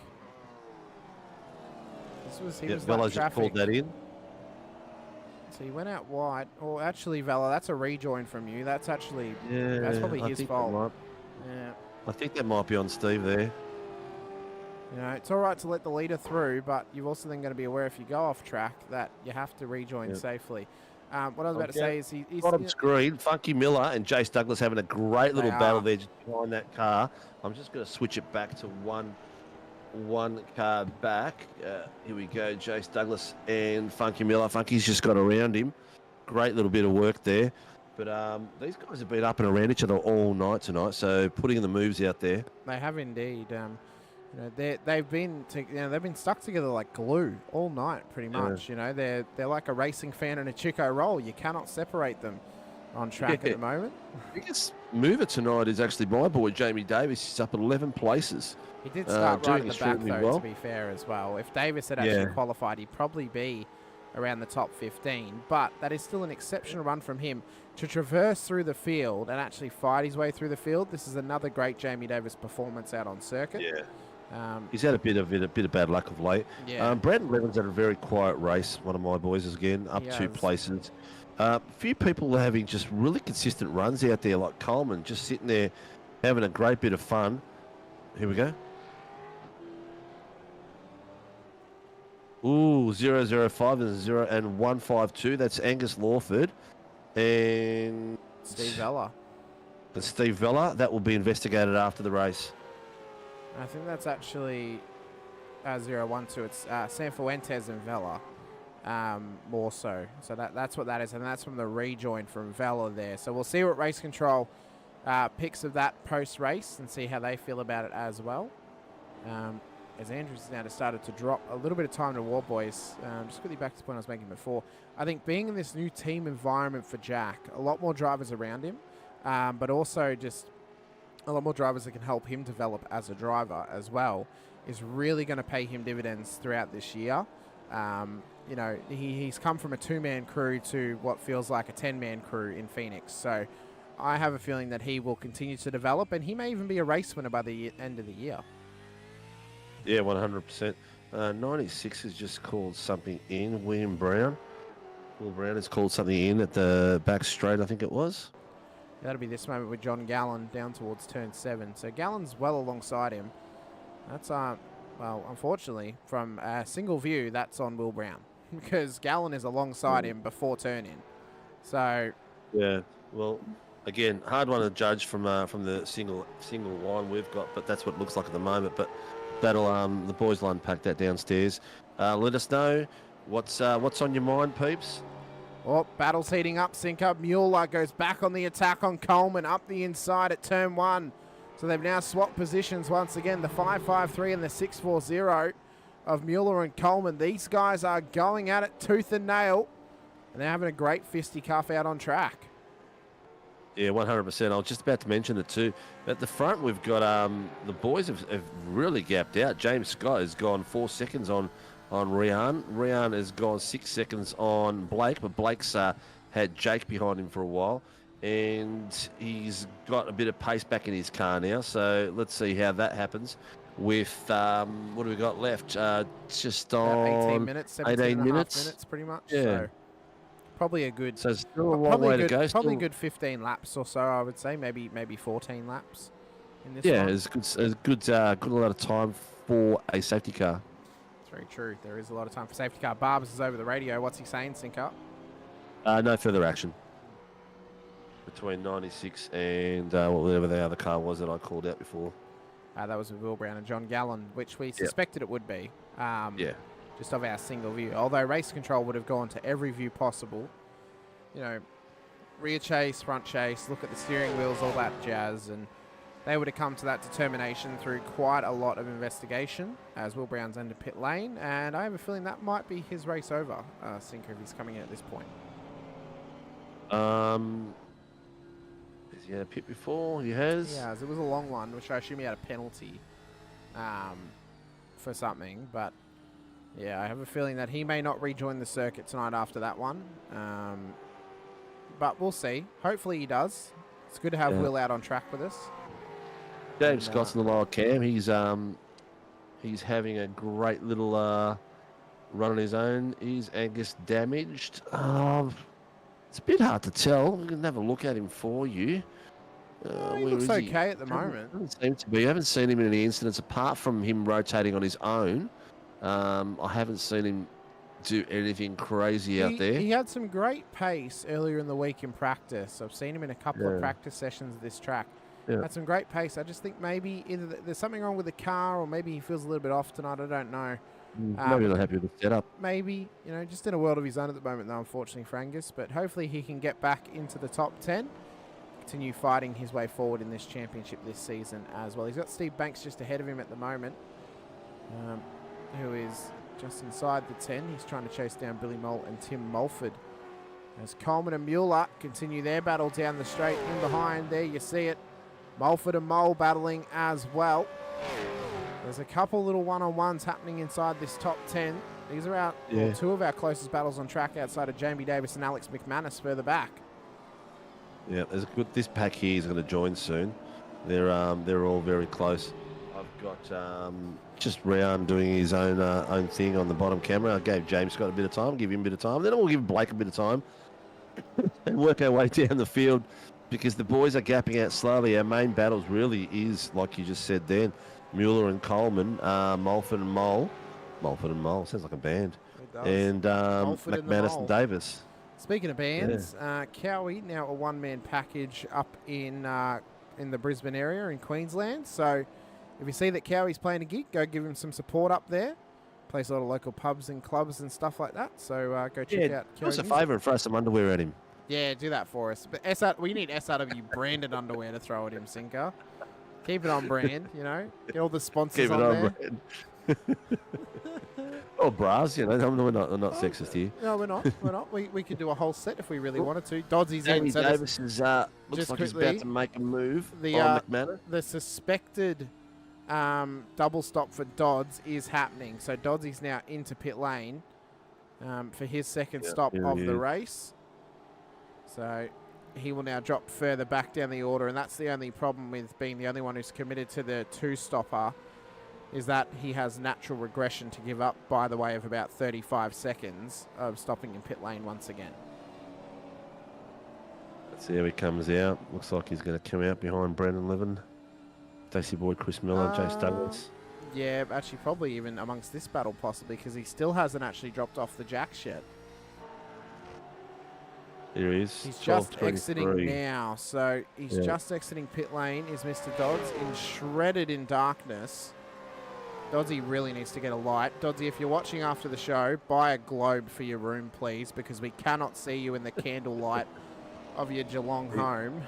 He's just smiling, mate. He's just smiling. No, he's definitely doing the scowl, but we can't see him because of the lack of lighting.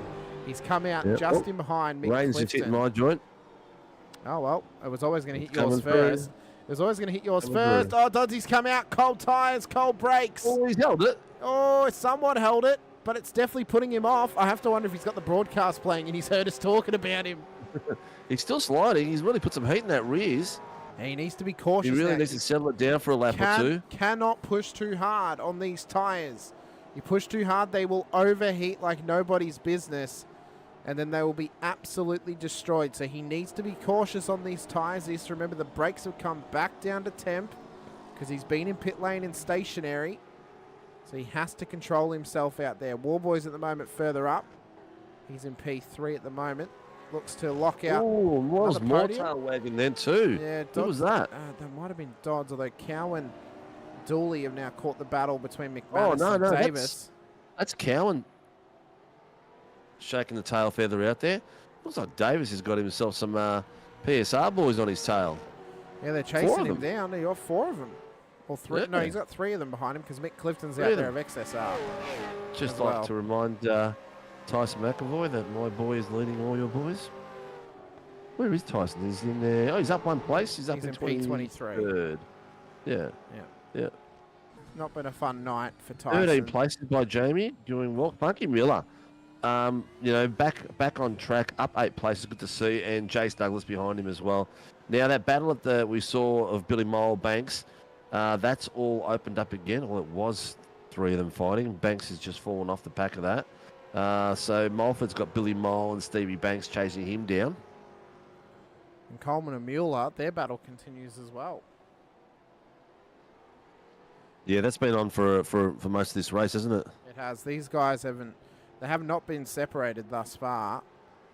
And they are continuing this thing towards the checkered flag. So they do not want to let either of them have it. Yeah, you're spot on, because Mulford started in 6th place and Coleman started in 7th. They've swapped places and they're continuing just as Coleman's taking the inside line. Done really well. That's a really great well. job. I don't think Miller had the tyres for it in the end. No, and I think getting caught out on the outside line, there's not much ability to be able to defend it at that point of the lap either. He's kind of Great forced bit of to driving take there by Coleman. Great bit of driving. The only problem they've got now is they've got 16 seconds to the next car. So top 5 finish for Coleman. That's a bit of consistency in his finishes over the first 2 rounds. So looks like we've got a new refreshed Coleman on track. There is 10.5 minutes left, so anything can happen. Douglas and Stone Street, though, their battle looks to continue. This is inside the top 15. What a good showing of pace from Jace. Oh, had to pull it back. That's going to be a slowdown. Yep, it'll at least be an off track, but I reckon that's a slowdown. It is. He is slowing massively. Yeah, right down. But he's got Jamie Davis and that pack chasing him now. Just to give Jace some insight for a second, he could have served the slowdown into the braking zone of the next corner. He didn't really have to park it on the road straight after getting it, but he has done now, and he's given up a lot of time to Stone Street. So, but Davis, look at that train. It's amazing how they just come back together again, isn't it? Yeah, 100%. Jack Andrews is catching up to Blake Warboys. He's got it down to 2 seconds. When they came out of the pits originally, it was a lot bigger than that. So he might give us some entertainment before the race is through. We've got 10 minutes to go.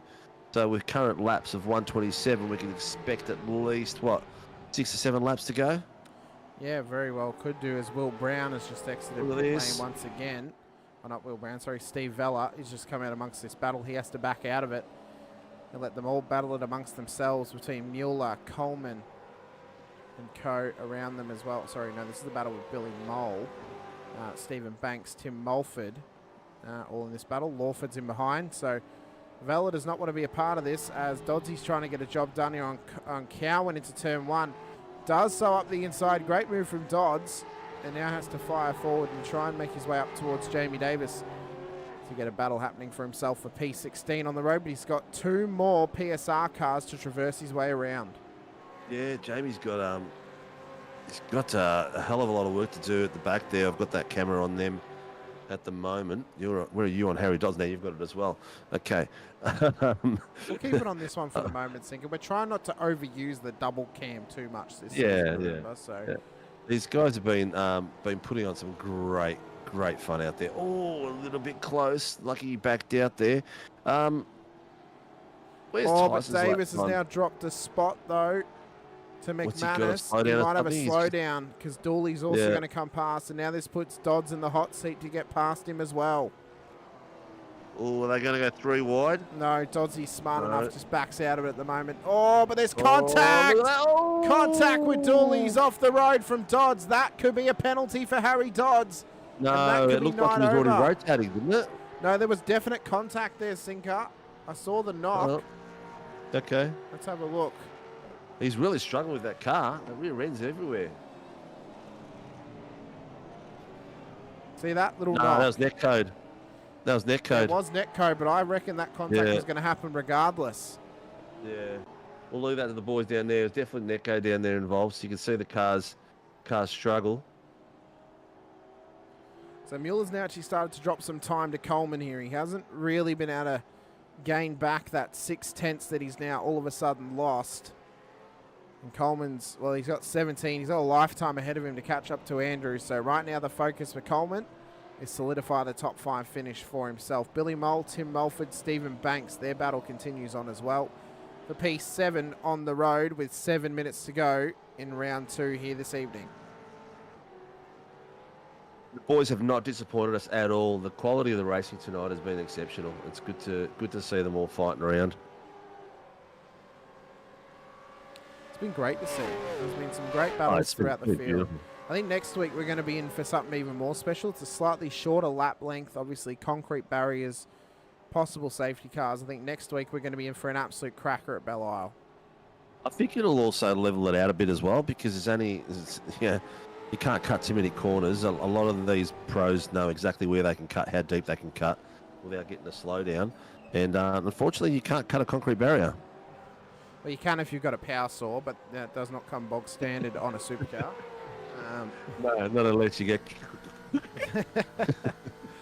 It's not part of the regulations at all. No. On board, though, with Billy Mole into turn 7. He's continuing to apply this pressure here to Tim Mulford as they follow each other through. Banksy's now started to drop off. Yeah, he's really struggling on those tyres. I think he's overheated them a little bit. Yeah, I think that first that battle that he had where he had to avoid some contact earlier, just about a lap or two ago, has just overheated the front end on him because he's struggling with the front end now.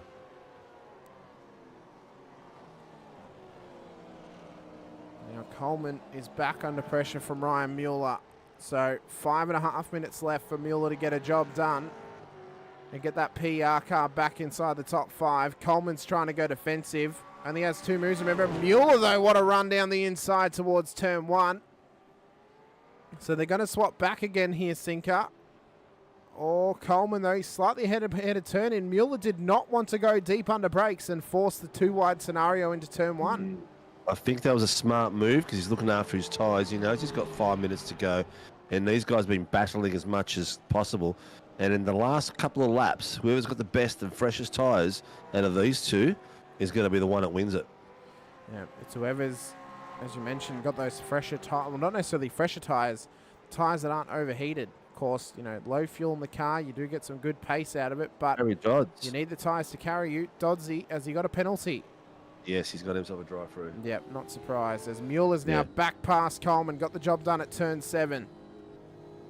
So now Coleman has some work to do if he wants to get this Fishy Motorsports car back inside of the top 5. Who would have thunk on a Sunday night that the top position Fishy car would be David Coleman compared to Chris Miller?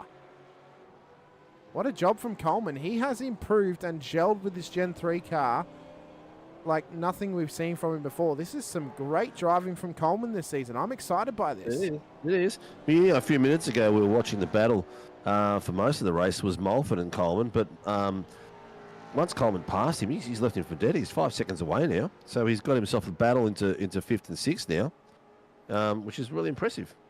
Yeah, it's been a great battle with Mueller. Coleman and Mueller have been together for pretty much the whole race. They have not been separated. There was a small battle with Mulford earlier on, but this one has been the main event for Coleman. Oh, but contact there is going to cost him. It was a slight knock on the rear of Mueller's car, and I think that's actually going to end the battle, Sinker, because there's not enough time for Coleman to catch him up. We've got about 3 minutes and 15 seconds left, so probably 2 more laps for James Scott towards the checkered flag. Dodds is in. Dodds is in for his penalty, so that'll now take him out of any advantage. Douglas is still going for it. They haven't stopped. And Cowan and Davis are still going for it. The pack behind them, you can see the 2x2s. Stacey Boyd and Brandon Levin having a good old crack. Billy Mole is now caught on the back of Timmy Mulford. He's got 2 tenths on there. So we've got a couple little backs out there. James Scott is just blistered it out there. He's 7 seconds ahead of Rian. Rian has pulled 7 seconds on Warboys. Warboys has got past Jack Andrews as we expected. And he's got himself on the podium, which is crucial points for Warboys. Yeah, it's crucial for his championship leading into next week at Belle Isle. You do not want to have to take round 3 as a forced drop round if you can. You want to try and have a good run there. And if you've missed a round already, well, that means you are on, well, pretty much. You've got to be on consistency the whole way throughout the season, Sinker. If you've already got a 0 in the first 2 rounds, you need to maximize across every other one. And next week, ultra crucial because it is so dangerous out there in Belle Isle. But for James Scott, he is 2 minutes away from the 1 hour time limit being up for done and dusted. If he comes across the line with less than a minute and a half to go, it'll be 1 more lap. If it's more than a minute and a half to go, it'll be 2 more laps. So Jamie Davis has finally passed Cowan down the back there. Yep. Let's see the other pack. Stacey Boyd is having a great crack on Brandon Levin. I'm going to switch across there. He's doing really well, Stacey.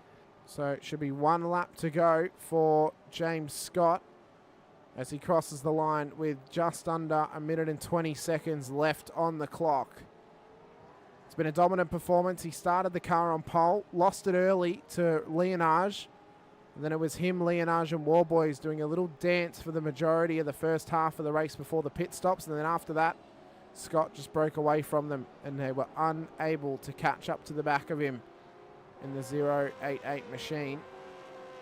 As he slides it through the chicane, he's on maximum push.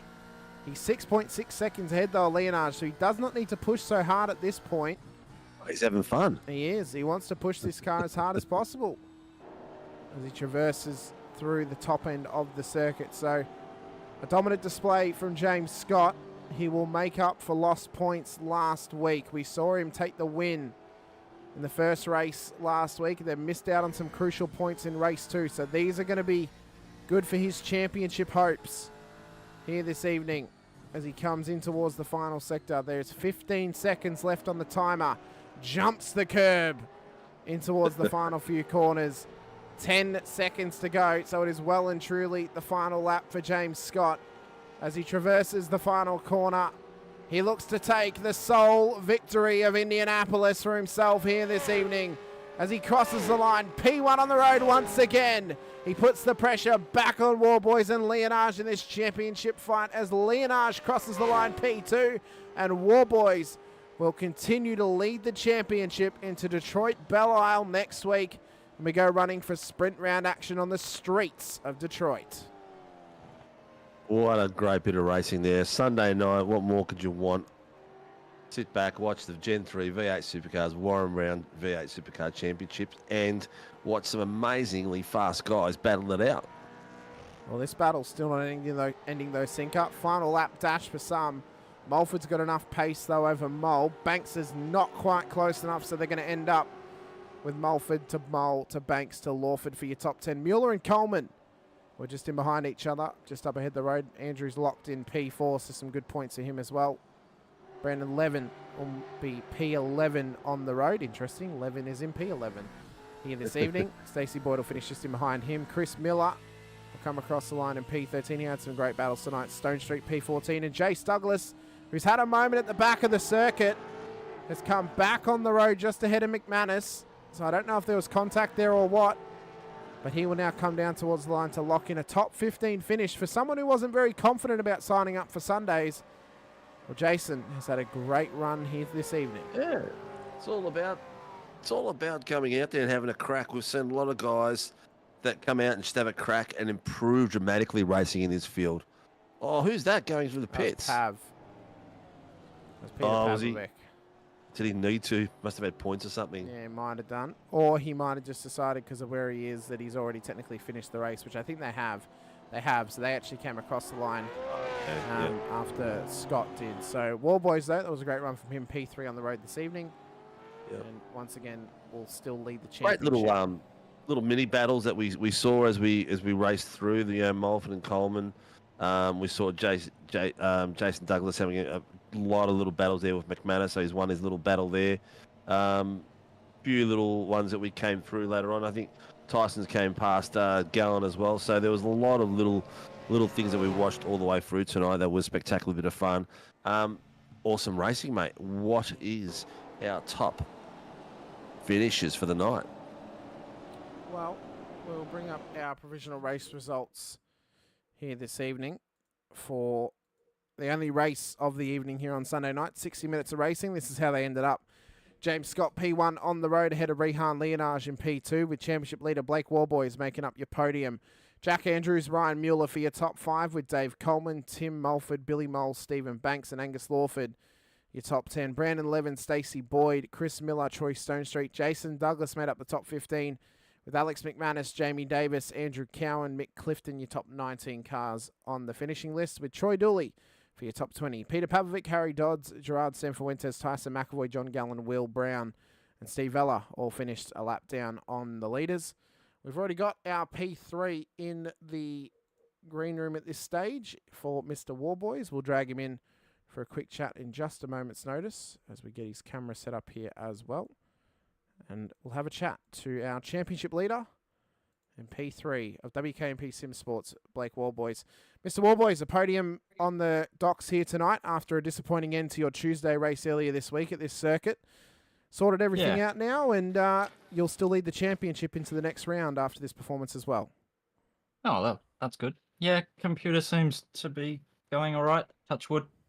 Yeah, the computer wizard couldn't really find anything wrong other than the hard drive being a little bit full. So new hard drive, bigger one, upgraded to Windows 11, and yeah, so far no stuttering and no dropouts. So have you unparked some cores as well on that CPU?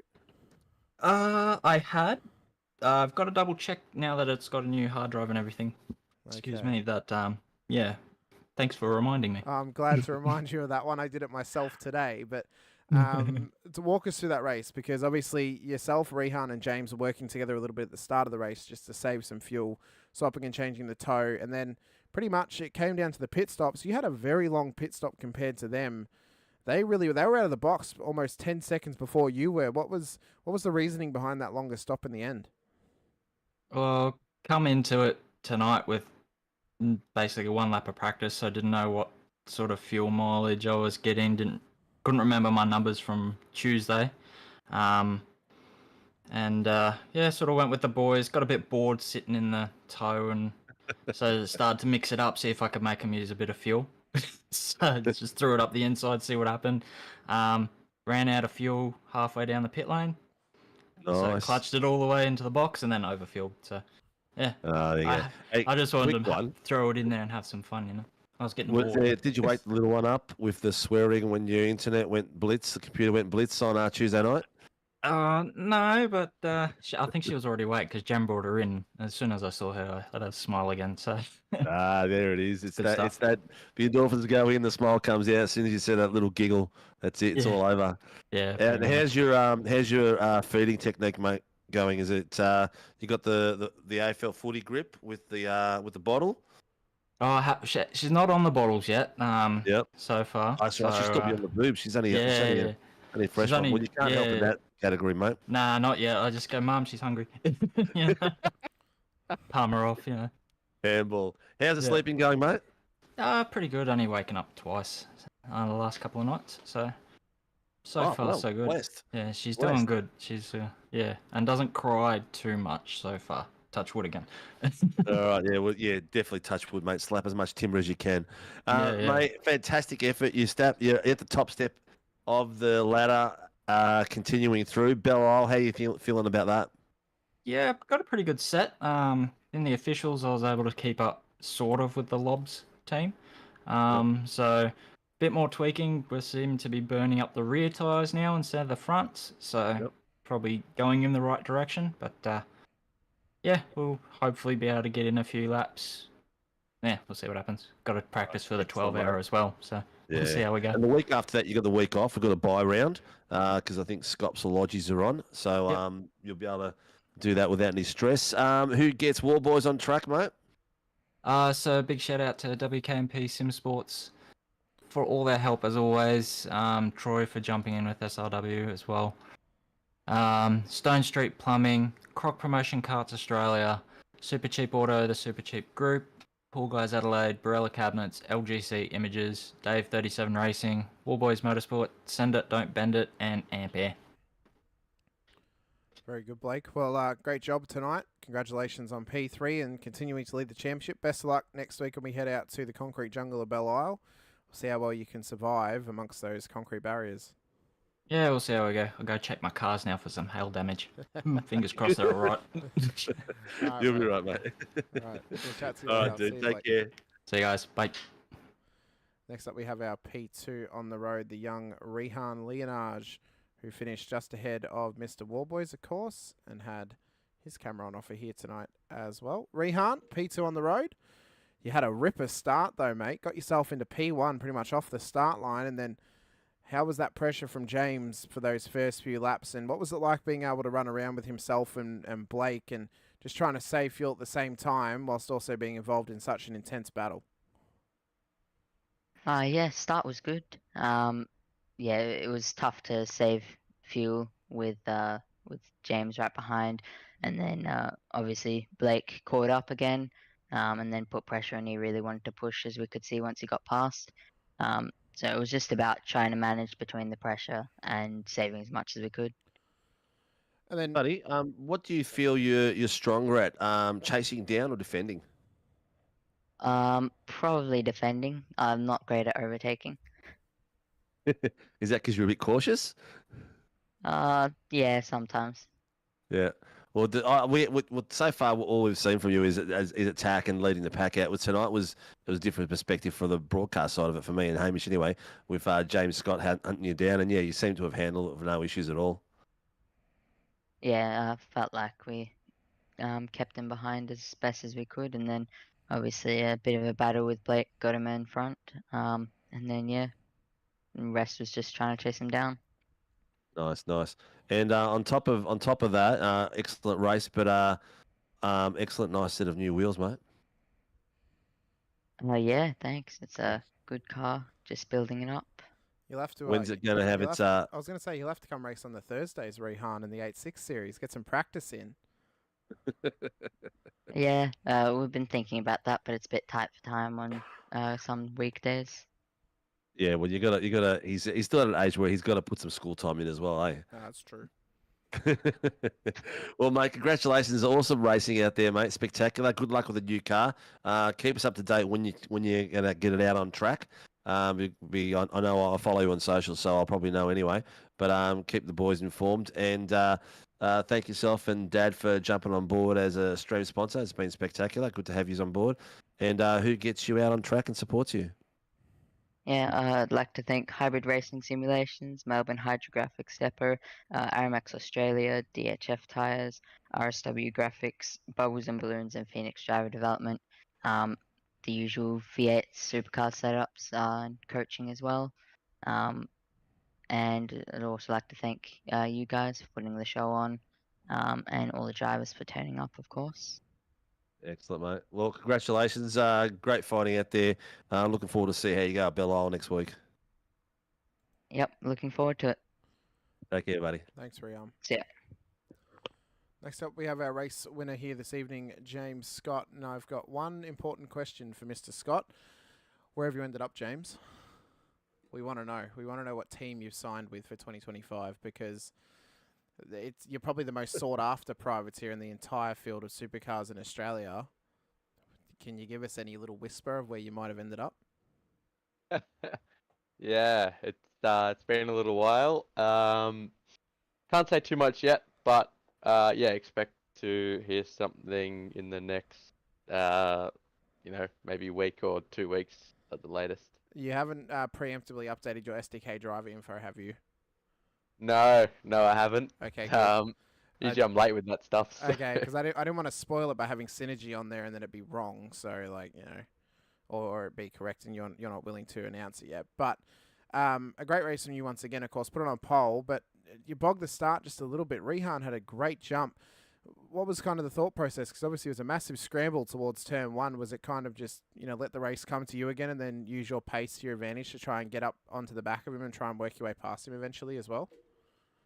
No, I didn't mean to get that bad of a start, but I also didn't want to get a ripper that I had to lead because I knew it was going to be a bit of a fuel saver. So, I was happy to lose the lead at the start, but that was probably a little bit overkill with that start. Put a bit of work on yourself, mate.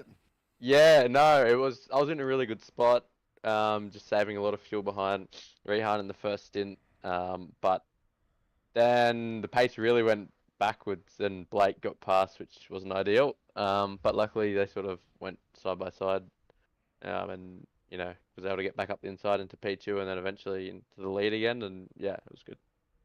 What's your comfort level at Belle Isle? I did do a few laps there in the officials last week or week before, or whatever it was. Felt pretty good. There's a bit of a mixture between wet and dry track conditions there. So I'm not sure what we've got for next week. But I felt comfortable in both, so it wasn't too bad. James, was it the classic James Scott tactic of join, set fastest lap, and leave session? No, no, just having a look around, had some dinner and stuff in practice and all that sort of stuff. So, yeah. Very fair. Well, mate, you've obviously you proved once again why you got so much pace. We might have to call up Madison down or something to come and bring a challenge to you, Rehan and Blake at the front of the field. But, mate, a phenomenal effort from you once again. Are you also going to be racing in Scops and obviously Pro Series this season as well alongside SRW? Yeah, I will. Absolutely. This series has been really good, obviously kicking off, a month or so before any of those series that you just mentioned. So it was good to get some laps in. But yeah, I'm going to try to keep making as many of these races as I can. Obviously, with the new cars, the more races you can do, the better. You probably saw that in the last few rounds. I haven't really been the quickest because I haven't really been doing many official races compared to some other people. But yeah, if I keep smashing these, I should be able to find a little bit of pace. So. Well, you've got a buy now for the Scops and Logie rounds, so that way it won't interfere. So we'll have I think we've got 3 or 4 buys scheduled already for the 16 round league series that we've got this year. But yeah, mate, as usual, sensational effort. Good to see you hunting someone down and having a bit of fun out there. And that pace is phenomenal. I have spoken to Madison. I said get your butt in the chair here, but he's got a lot of commitments out there as well. But you can always have a bit of a whisper for me, mate. Yeah, no, me and Madison are actually good mates, but it's probably a bit like myself. I only just got home, 6:30 or something tonight, so it wasn't much practice. And I'm sure he's busy as well. Obviously, I know he does some real life. Tell him Sinker said he was chicken. Well, mate, congratulations. I know you're a privateer at the moment, but you probably still got family and friends that support you out there who get you on track. Yeah, thanks to all those people. As I said, there'll be something announced in the next short little while about where we'll be ending up. But thanks to all the guys behind the scenes, really pushing hard to make this car a little bit better. I'm still not exactly comfortable yet, but slowly getting there. So press on. Thanks to you guys for the broadcast and the series race control and people that make it happen. Very good, Excellent, James. mate. Best of luck next week at Bella. We look forward to seeing how you go amongst the concrete walls, and we'll see if you can come away with another win. Thanks, mate. Thank you. Take care, buddy. Sinker, you know what I want to see, Sinker? What? You know they have those like speed comparisons at like Bathurst and the Australian Grand Prix. Yeah. I want you to have like a 3-lap head start and then see how fast it takes Madison down to catch and re-lap you 3 times. Dude, if I make 1 lap, he'd be finished his 3. You'd probably spin halfway around, to be fair. But 100%, mate. I'd get the wobblies straight away, mate. It'd be code brown all the way around. He would destroy me, absolutely flog me, mate. But if he's up for it, Matt, Madison, if you watch the view, mate, watch the stream, get out of here and compete with the boys. Maybe we'll do it. Maybe we can do it for our charity event. Maybe we can put him in a 86 and me in a Formula 3, in the Formula Superlight, on a track that's very grip demanding. He was probably still knock the pants off. He'd probably still beat you, to be fair. But Hell yeah, hell yeah, no shadow of a doubt, man. The man's a weapon. He's absolutely fast, and I'm totally stoked that we've got some of the fastest guys around. When you look at, I'm not going to go through and list their names in case I miss someone and they get offended, but have a look at the top 10, the top 20. The boys out here are exceptional drivers, fantastic driving skill and respect for each other out on track. That's so important in a league, and we're so fortunate to have some guys out there who really know how to race 2-3 wide and do the right things. Yeah, of course we do as well. But this does of course bring it into our program here this evening, ladies and gentlemen, for the Warren and Brown Tours V8 Supercars Championship. Massive thank you to everyone who watched along with us this evening and who's watching afterwards as well. Be sure to hit the like button, the subscribe, the bell icon as well. So you are notified whenever we go racing here on SRW TV. I do need to confirm before I shout out the sponsor, Singer. Do we still have DSL as a sponsor or no? No, they're not with us at the moment. No, Okay. There was a 12-month thing that we did with them, which was awesome. But if they want to come back on board, please reach out to me. Okay. And anyone else who's interested in becoming a stream sponsor or even a round sponsor, please reach out to me at admin@simracingworld.com.au. We need a blimp sponsor. We need a replay sponsor. So, get on board. Come with us. We can shout you out whenever we hit a blimp cam or go to replay. But massive shout out to all of our sponsors, including our title sponsors, Warren & Brown Tools, for supporting the Sunday Viet Supercars Championship and the Tuesday Viet Supercars Series as well. As well to Moser Racing for coming on board to support the Wednesday Super Formula Championship, and to Shannon's Insurance for supporting the Thursday night Toyota GR86 Nationals. As well to our other sponsors as well, Shunt Scenery, Phoenix Driver Development. For any driving development needs or any setups, contact Laz or Rehan Lienage on their Facebook page or on Discord, and they'll be sure to help you out. And as well to Groom Industries, home of the V8 Coffee Table, which can be found on Prime Video's Top Gear Australia during the news, interviews, and other studio segments. Myself, Hamish Munro, though, Steve Sinkovic alongside. Appreciate your time. Appreciate you being here with us once again. We'll see you guys on Tuesday night when we're back for the Warren & Brown Tools V8 Supercars Series out at Belle Isle for some concrete jungle action. But until then, stay safe, drive hard, and as always, bye for now.